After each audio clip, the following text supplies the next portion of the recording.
अहिल्यानगरमध्ये शरद पवार गटाला मोठा धक्का बसण्याची शक्यता आहे। राहुरीचे माजी आमदार प्राजक्त तनपुरे भाजपच्या वाटेवर असल्याची चर्चा आहे। प्राजक्त तनपुरे भाजपच्या तिकिटावर अहिल्यानगर विधान परिषद निवडणूक लढणार असल्याची चर्चा जोर धरू लागली आहे। प्राजक्त तनपुरेंनी पवार गटाचे नेते आणि त्यांचे मामा जयंत पाटील यांचा फोटो आपल्या ट्विटरच्या प्रोफाईलवर ठेवून पक्ष सोडण्याचे संकेत दिले।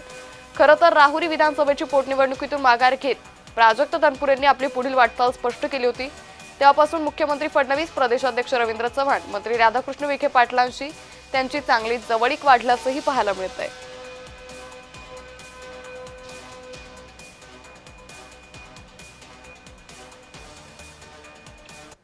अहिल्यानगर विधान परिषदेची जागा भाजपाकडेच राहील। विधान परिषदेचे सभापती राम शिंदे यांनी हा मोठा दावा केलेला आहे।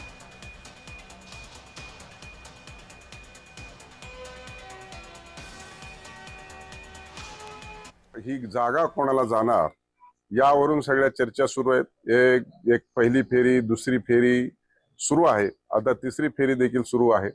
जवळपास भारतीय जनता पार्टीला ही जागा मिळावी या दृष्टिकोनातून प्रयत्न आहे आणि ते यशस्वी होतील।